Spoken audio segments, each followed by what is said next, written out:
Lalu siapa yang akan menjalankan peran sebagai oposisi, Pak? Kalau menurut saya ya, kalau PDIP oke. Dia sudah pernah pengalaman sendiri 2009, bahkan 2004. Saya kira kalau PDIP... Apalagi PKS, Bang. Saya nggak yakin PKS akan menambah puasanya menjadi 5 tahun lagi. Mungkin ini demi kemaslahatan umat. Saya akan genapkan 15 tahun menjadi oposisi. Nggak yakin Nggak saya. yakin.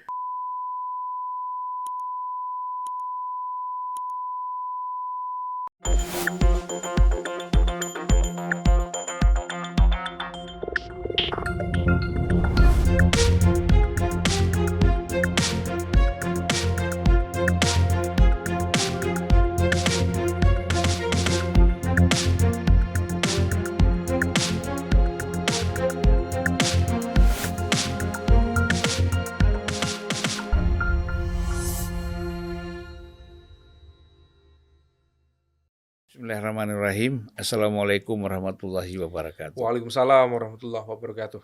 Abang dah. Ya, selamat kita jumpa lagi ya, Mas Umam ya. Siap, Abang dah.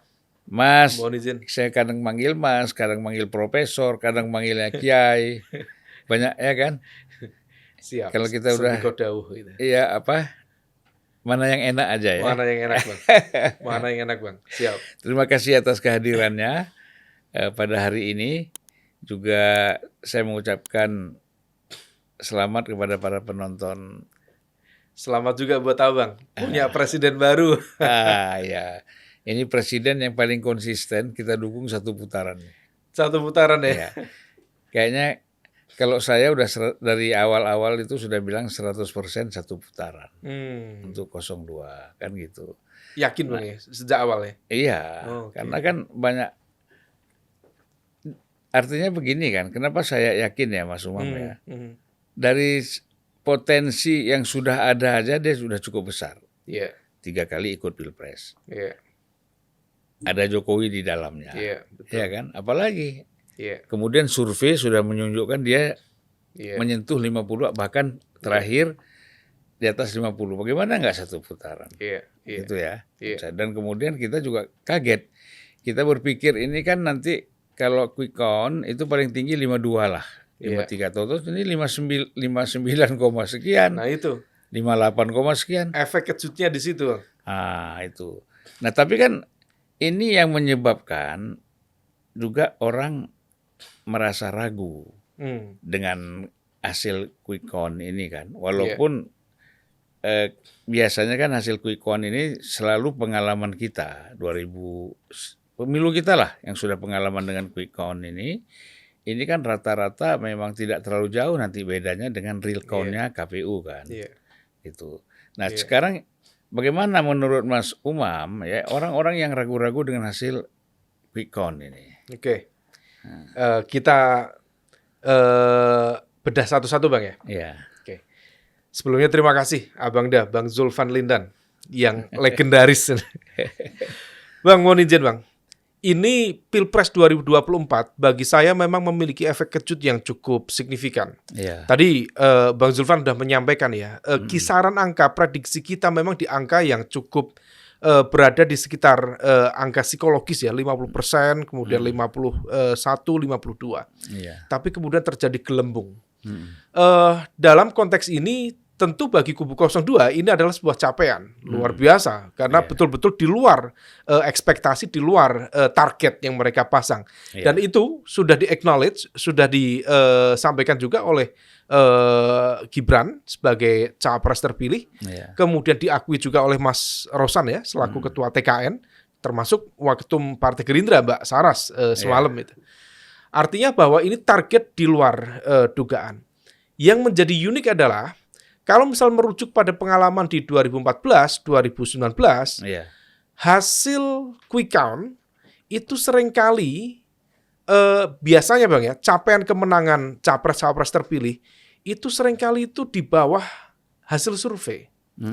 Kita masih ingat ya dulu di 2019 ya, Pak Jokowi itu diprediksi di angka 60%, 65%. Tetapi begitu kemudian masuk di real count, bahkan termasuk di quick count juga, exit poll juga, ternyata 55%. Mengalami penurunan atau setidaknya koreksi ya. Tetapi itu di beberapa pemilu sebelumnya. Yang ini completely different. Sangat berbeda.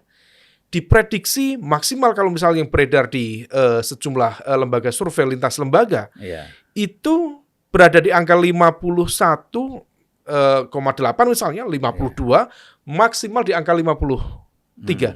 Hampir belum ada satupun yang kemudian secara confident untuk meletakkan di basis angka let's say 55%. Tetapi kemudian hasilnya sekarang 58, 59 bahkan 60%. Melampaui itu. Bagi kubu 02 ini sebuah capaian luar biasa. Tetapi bagi kubu 01 termasuk kubu 03 ini dianggap sebagai sebuah penegasan sekaligus rekonfirmasi terhadap ketakutan, kekhawatiran, concern, dan juga dugaan yang selama ini mereka sampaikan akan terjadi sebuah pelanggaran kepemiluan yang bersifat terstruktur, sistematis, dan masif. Dan itu disampaikan berkali-kali dalam rentang waktu yang cukup lama di kubu 01 dan juga kubu 03. Bagaimana kemudian merespon itu? Mereka hanya punya dua pilihan, Bang. Satu, terima dengan legowo. Yang kedua, lawan. Kalau mereka terima, maka konsekuensinya bahwa kubu 01 dan juga kubu 03 seolah kemudian memberikan acknowledgement, memberikan pengakuan bahwa apa yang dulu mereka yakini tentang potensi dan juga dugaan pelanggaran pemilu yang sistematis, terstruktur, dan masif itu ternyata oke-oke saja. Dan mereka kemudian seolah menoleransi itu. Tetapi kalau misal kemudian mereka menolak dan melakukan perlawanan, jalan perlawanannya hanya satu, yaitu maju di Mahkamah Konstitusi. Pertanyaan selanjutnya, apakah kubu 01 dan juga kubu 03 percaya terhadap kredibilitas secara institusi maupun paket majelis hakim yang per hari ini berada di Mahkamah Konstitusi atau tidak? Yang selama praktis kita hitung 4 bulan terakhir, sejak keputusan perkara 90 dari Oktober, November, Desember, sampai kemudian menjelang pemilu, Mahkamah Konstitusi selalu menjadi bulan-bulanan bagi kubu 01 dan juga kubu 03. Apakah mereka akan percaya? Tapi kan sudah ada keputusan MK bahwa Anwar Usman itu sebagai mantan ketua, masih ketua MK deh ya? Sudah enggak? Sudah mantan enggak. ketua MK. Dia kan tidak boleh ikut hadir di dalam mengadili persoalan Pilpres. Iya, betul. Ini kalau misal kita cermati basis argumen yang diajukan, termasuk kemarin disampaikan oleh Pak Arsyad Rashid, bahkan PDIP sendiri semalam, Mas Hasto termasuk Mas Andi Wijoyanto menegaskan bahwa tim kubu 03 telah membentuk tim khusus yang mencoba untuk melakukan investigasi secara mendalam sekaligus untuk mengumpulkan data, informasi, bukti-bukti yang akurat dan valid. Tantangan selanjutnya, Bang, untuk membuktikan bahwa ini memang terjadi pelanggaran secara sistematis, terstruktur, dan masif, maka dibutuhkan, kalau misal kita merujuk ke pasal 286 Undang-Undang Nomor 7 tahun 2017, khususnya dalam konteks penjelasan TSM tadi itu, maka harus menghadirkan bukti yang tersebar di 50% wilayah provinsi di Indonesia. Dengan definisi, terstruktur itu apa? Terstruktur itu betul-betul dilakukan oleh perangkat kekuasaan, dalam konteks ini adalah pejabat negara, aparat pemerintahan, termasuk penyelenggara pemilihan yang dilakukan secara bersama-sama. Itu by definition. Dan itu tergambar juga di tepatnya di pasal 24 ayat 8 huruf H. Aturan atau peraturan Bawaslu nomor 8 tahun 2018. Ada pendetailan definisi itu. Kemudian sistematis itu gimana? Sistematis itu betul-betul terencana, matang, dan well planned dilakukan. Dan masif itu dalam skala yang betul-betul luas. Pertanyaannya, mampukah kubu 01 dan juga kubu 03 dalam rentang waktu tersisa menghadirkan alat bukti itu dengan persyaratan yang diatur di pasal 286 tadi atau tidak? Besar kemungkinan, Bang. Agak sulit Satu menghadirkan kan itu. harus ada saksi-saksi juga kan? Saksi bagian dari alat bukti dalam proses persidangan di MK. Mahkamah Konstitusi. Meskipun sebelum Mahkamah Konstitusi sebenarnya otoritas itu juga Bawaslu punya otoritas untuk menetapkan apakah ini memang betul-betul terjadi pelanggaran sistematis TSM tadi atau tidak. Nah, maka pertanyaannya apakah mereka akan menerima atau menolak? Itu rentang waktu ya. Iya. Itu kan rentang waktunya dari yang diumumkan resmi oleh KPU nanti. Iya, praktis 35 hari. 35 hari pasca ya. pencoblosan. Dan itu waktu yang relatif pendek untuk Karena mengumpulkan tadi kan 50% 50% provinsi di Indonesia. Artinya butuh data yang sangat-sangat solid di sana. Nah, pertanyaan selanjutnya barangkali bagaimana kemudian menyikapi itu? Feeling saya, Bang, feeling ini dengan gap suara yang sangat signifikan. Let's say kalau misal kemudian kubu 02 itu berada di angka 60%, kubu 01 itu di angka moderate 24-25%, maka praktis ada gap sekitar 35%. Itu angka luar biasa. Kemudian apalagi kubu 03 hanya 16-17% dibanding 60%, itu gapnya semakin besar. Maka saya tidak berkeyakinan moral perlawanan yang dimiliki oleh partai-partai, terutama di kubu 01 dan juga kubu 03, akan memiliki moral perjuangan dan juga spirit perlawanan yang kuat. Besar kemungkinan mereka akan membuka ruang negosiasi dan kompromi kepentingan.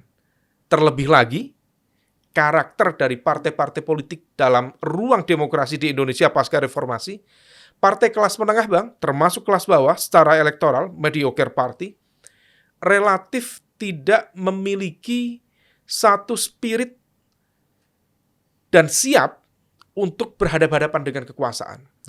Mereka tampaknya tidak siap untuk berpuasa dari kekuasaan. Maka besar kemungkinan, saya menduga, di kubu 01 secara perlahan akan memanfaatkan momentum sekarang sampai penetapan rekapitulasi di KPU plus dalam rentang 20 Oktober 2024 pelantikan capres-cawapres terpilih, mereka akan menjadikan ini sebagai sebuah momentum negosiasi. Lobby untuk memastikan mereka dalam tanda kutip selamat dan berada di pangkuan kekuasaan. Dan itu memungkinkan terjadi karena posisinya dilalah, Bang. Pak Prabowo betul menang tebal 60%, tetapi ternyata komposisi kekuatan partai pendukungnya, termasuk partai Pak Prabowo sendiri, Partai Gerindra, relatif tidak mendapatkan basis kutel efek yang signifikan. Maka situasi ini akan menempatkan Pak Prabowo sebagai presiden terpilih nanti untuk bernegosiasi secara terbuka, karena dia akan dibuat dependen, dia akan dibuat tergantung kepada partai-partai politik penyokongnya yang lain untuk menghadirkan stabilitas politik dan pemerintahan. Kalau tidak, dia bisa diguncang dan dia bisa dibully rame-rame dengan segala isu lewat interpelasi, hak angket dan lain sebagainya. Dan bisa diganggu juga program-program kebijakannya kan? Bisa. Dan itu tergambar, maka kemudian pengalaman periode pertama Pak SBY dulu ya, ketika Demokrat waktu itu baru pertama muncul di pemilu mendapatkan 6,7 porsi kurang lebih 7%, sementara kemudian Pak JK misalnya waktu itu langsung terpilih menjadi ketua umum Partai Golkar dengan kekuatan angka yang cukup besar di parlemen. Justru yang membuat repot periode pertama Pak SBY dulu itu bukan partai-partai oposisi dalam konteks ini waktu itu PDIP misalnya, bukan, tetapi elemen-elemen di sekitar ini yang kemudian tidak bisa atau tidak mudah didisiplinkan, itu yang ngerecokin. Nah, situasi ini yang tampaknya harus dihitung betul oleh Pak Prabowo untuk orientasinya adalah stabilitas pemerintahan, terutama di fase transisi awal pasca keterpilihan, maka target utamanya adalah menghadirkan transisi yang lebih smooth, memastikan proses ini kemudian berjalan dengan baik dan tidak ada guncangan, turbulensi yang signifikan, at least dalam konsolidasi pemerintahan 1 tahun pertama. Kalau misal itu bisa dilakukan, insya Allah selanjutnya akan lebih memudahkan.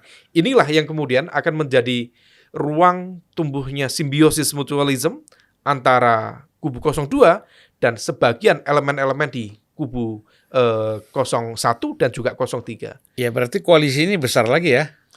Besar lagi, meskipun nanti kita harus hitung, Bang. Nah, ini saya tanya balik, Bang Zulfan. Lalu siapa yang akan menjalankan peran sebagai oposisi, Bang? Ya nggak Feeling siap. Bang Zulfan? Kalau menurut saya ya, kalau PDIP oke. Ya. Hmm. Dia sudah pernah pengalaman sendiri 2009, dia oposisi kan. Iya.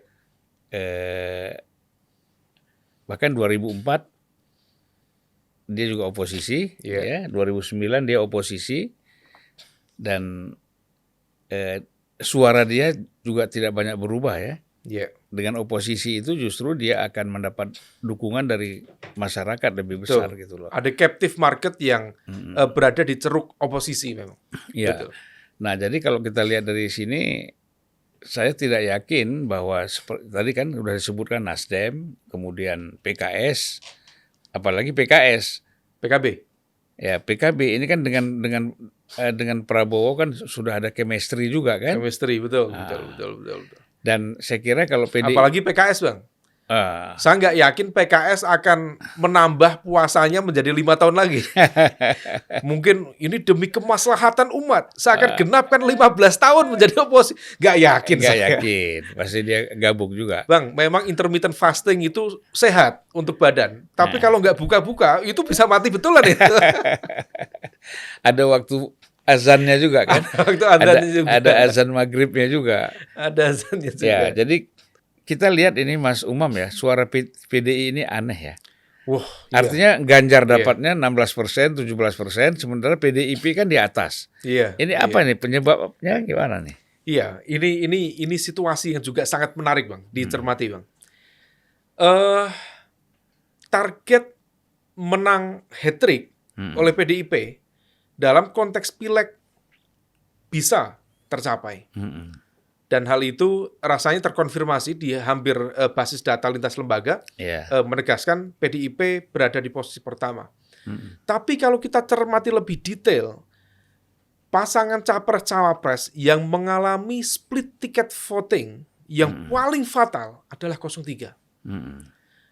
Karena begini, Bang, kalau misal kita tadi menggunakan kembali basis modal kekuatan politik dasar ya, kubu 03 itu punya basis kekuatan kursi parlemen, gabungan PDIP dan P3 itu 25%. Itu awal, belum ditambah Perindo, kemudian Hanura, dan lain sebagainya. Kalau misal sekarang hanya 16, maksimal 17%, maka praktis ada sekitar 9% hilang. 9% itu something. Karena 9% kali 204 juta DPT Indonesia di pemilu 2024, praktis ada sekitar 16-17 juta yang hilang. Dan hal itu terkonfirmasi di banyak titik di kandang-kandang banteng, terkoreksi signifikan.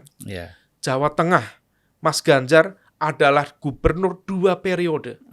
Dipaksa untuk berpuas diri dengan angka 35%. Sementara Pak Prabowo menang di angka 52%. Dan itu tentu melampaui ambang psikologis, Bang ya. Menang di kandang banteng. Survei padahal kan masih menang Ganjar kan? Masih. Tetapi ternyata kemudian fakta lapangan berkata berbeda. Lebih fatal lagi kemudian Jawa Timur. Jawa Timur juga dikenal sebagai kandang banteng. Dan ternyata Pak Ganjar terpaksa harus puas 30%. Bahkan Pak Prabowo Gibran bisa mendominasi yang sangat signifikan di angka 60-65% di Jawa Timur. Tentu memang kalau misal kita bicara Jawa Timur, tentu ada 2 segmen, Bang ya. Satu kekuatan abangan dan juga kekuatan santri, politik santri dan politik abangan.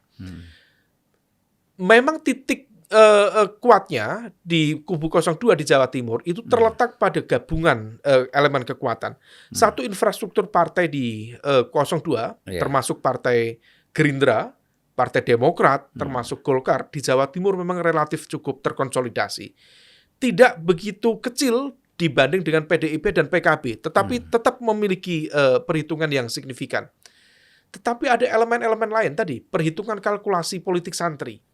Maka keberpihakan Bu Hovifah, termasuk paket Mas Emil ya, baik dia sebagai wakil gubernur maupun sebagai ketua DPD Partai Demokrat di Jawa Timur, termasuk kita melihat Bu Hovifah tentu bukan entitas Bu Hovifah pribadi, tetapi jaringan Bu Hovifah, jaringan pesantren, termasuk para kiai-kiai sepuh yang berada di titik-titik sentrum basis kekuatan Nahdliyin di sana, cukup terkonsolidasi dengan baik.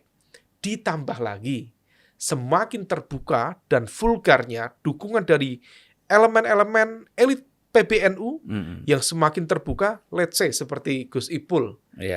Gus Ipul di belakangan secara terbuka membuat jaringan relawan. Dia atasnamakan relawan Gus Ipul. Dan itu adalah sebuah bukan hanya sekedar insentif elektoral, tetapi betul-betul membawa sebuah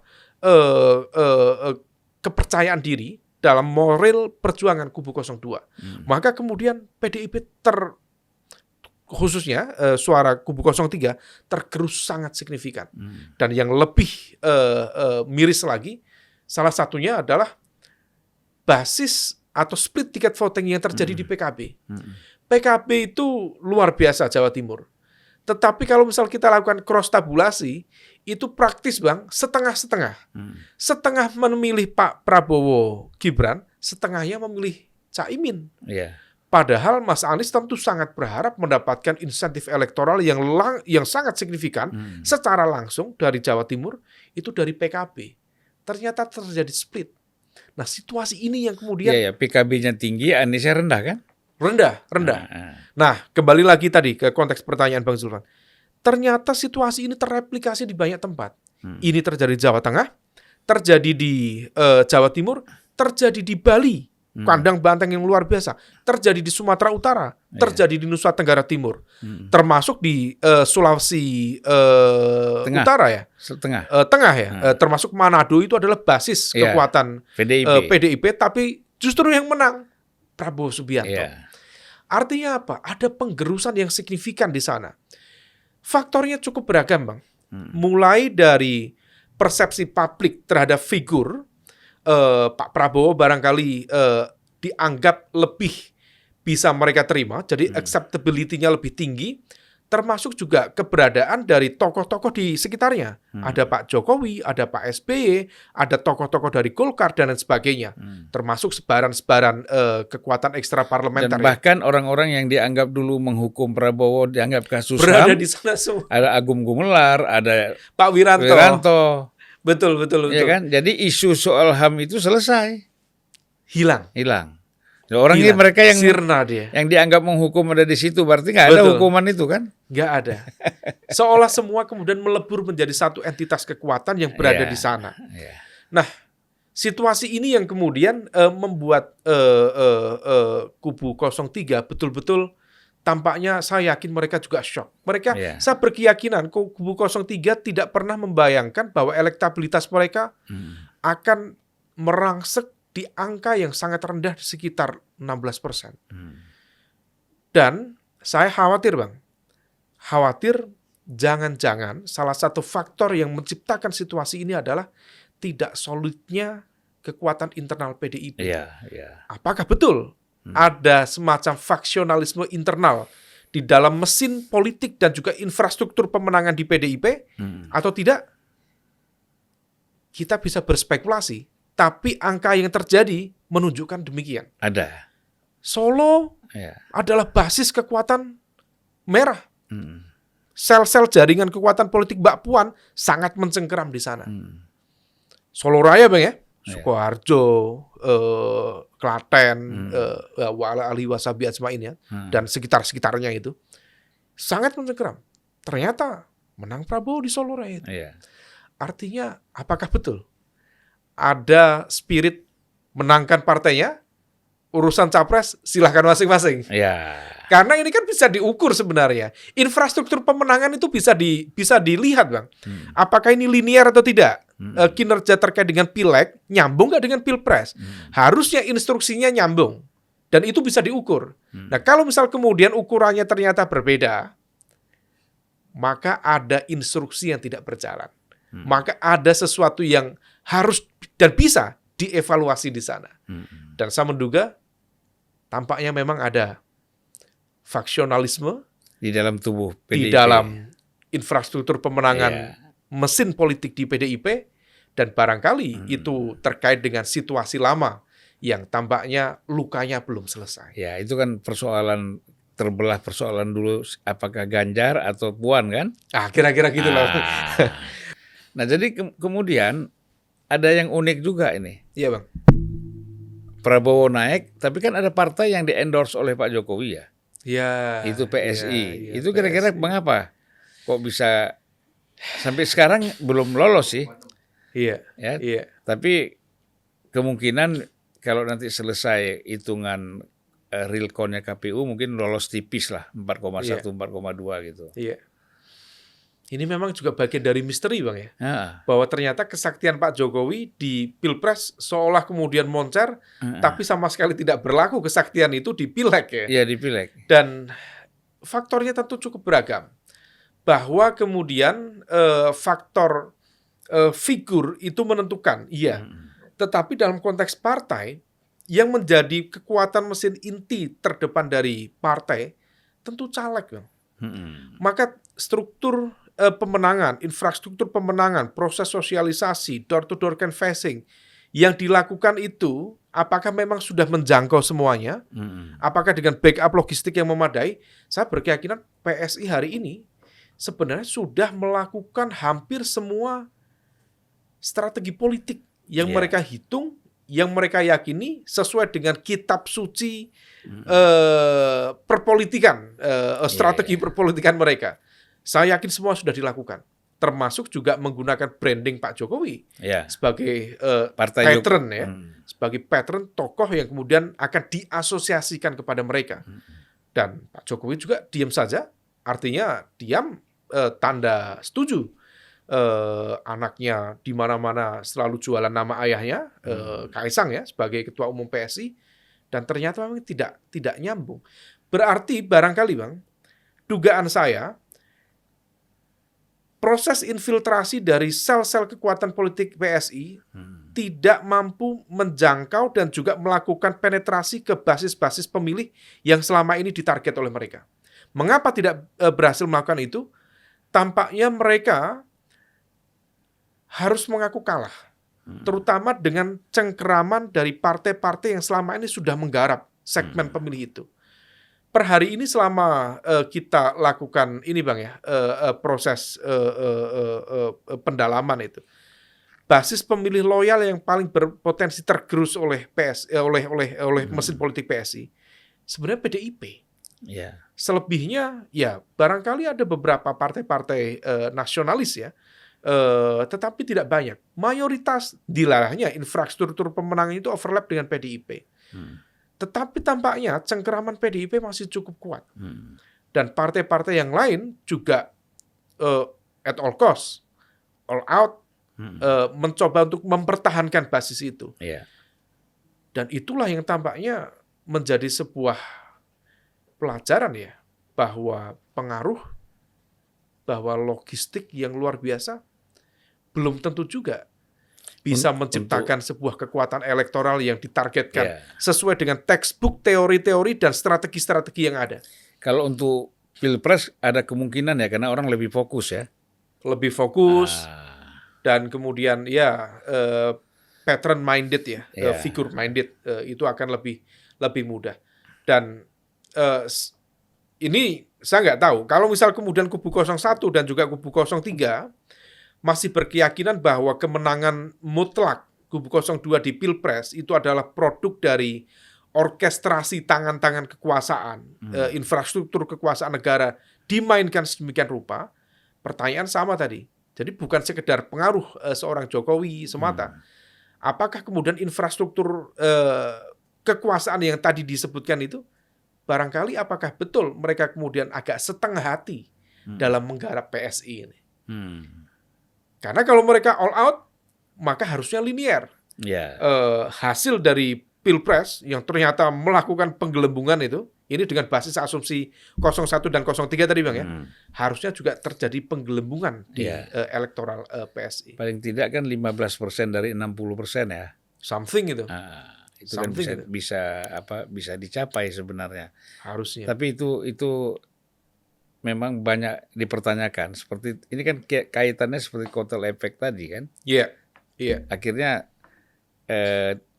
tidak bisa secara langsung mereka dapatkan dari calon presiden dan wakil presiden. PSI ini kan dekat sekali dengan Gibran ya. Sangat dekat. Ini bukan hubungan ideologis, hubungan darah ini. Iya, tapi begitu ya hasilnya kok. Iya. Nah, ini nanti mungkin satu kajian politik tersendiri nih. Kalau ada orang mau ngambil doktor atau S2 itu bikin teman-teman ini, Bang. Ya, bikin tesis itu. Ya kan? Iya. Kalau kita kan antitesis. Jadi kan mesti ada tesis dulu baru bisa ada antitesis, ya kan? Ini kalau jagonya Bang Zulfan udah menang, kembali lagi bicara antitesis ini ya. Udah lepas. Itu yang kemarin saya katakan bahwa ada satu kesalahan. Sebenarnya kan Pak Jokowi ini kan tesis, ya kan? Menjadi tesis dia.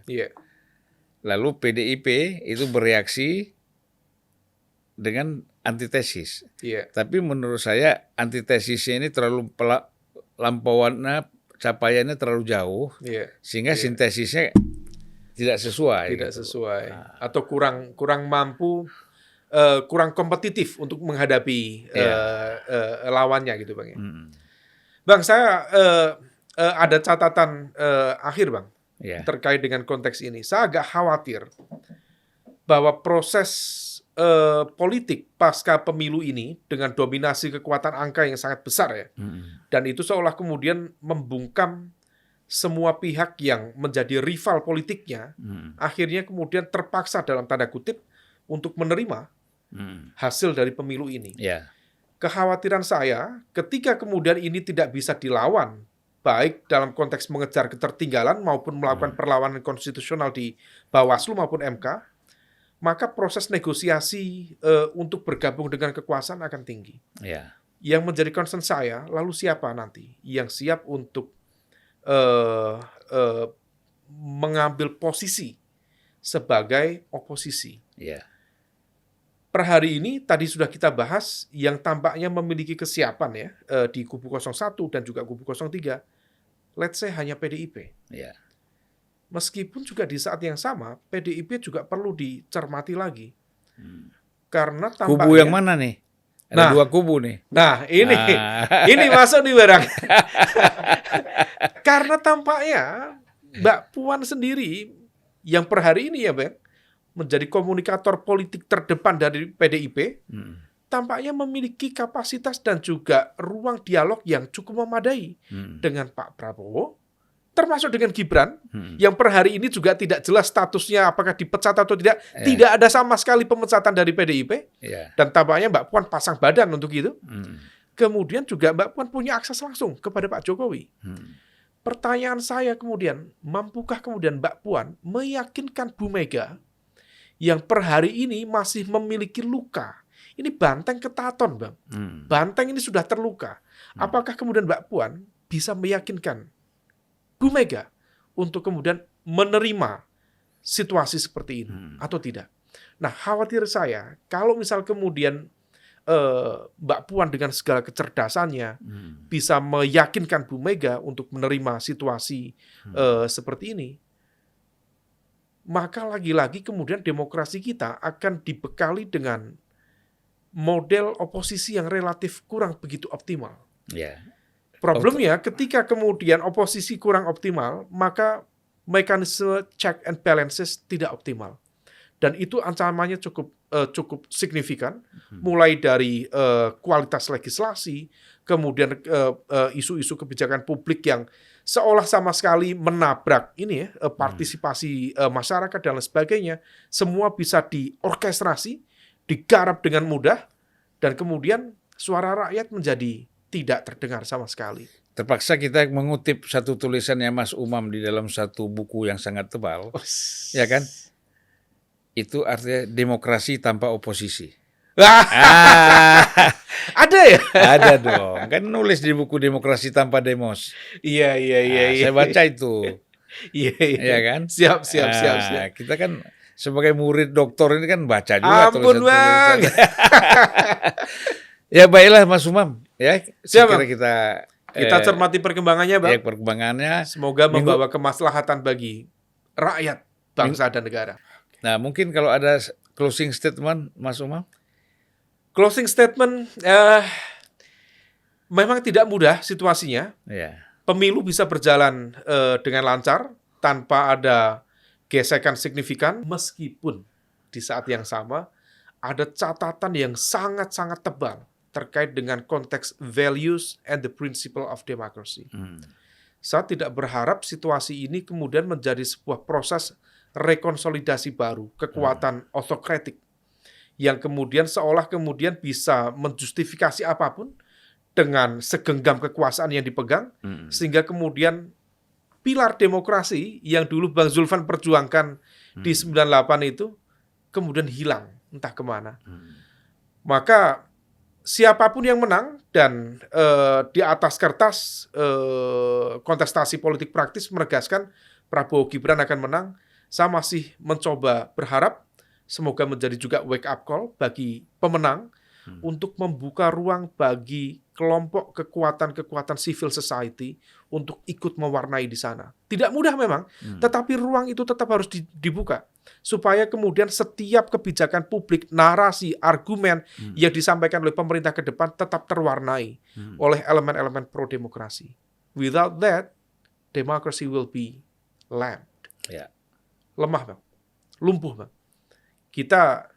Dan ini adalah sebuah panggilan bagi Pak Prabowo, karena saya yakin Pak Prabowo termasuk Gibran ya, tentu sadar betul bahwa tantangan terbesar mereka adalah tudingan ketika mereka dianggap menabrak prinsip-prinsip demokrasi. Maka agenda terbesar yang perlu mereka jawab adalah sampaikan, lakukan, katakan bahwa mereka bukan seperti yang ditudingkan oleh rival-rival politiknya.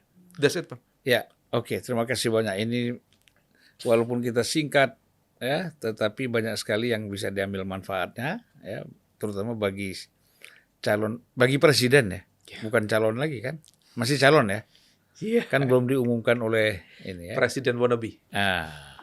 Jadi mudah-mudahan bisa mengambil manfaat apa yang disampaikan oleh Prof. Umam tadi, ya, dan tentu masyarakat bisa lebih memahami, termasuk juga bagi paslon 01 dan 03. Karena kan Mas Umam tadi mengatakan, saya jadi bahas lagi nih. Ya kan? Jadi Mas Umam mengatakan tadi bahwa persoalan mereka harus siapkan tadi secara apa? TSM, bukti-bukti itu. Nah, Prabowo pasti nyari juga nih. Nah, itu persoalannya juga kan.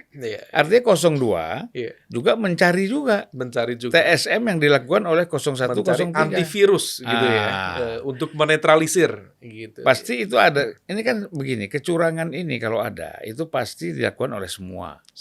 Cuman persentase besar tebal kecilnya, tipisnya aja kan. Iya gitu. Bang. Rumusnya memang begitu. Realitasnya juga begitu.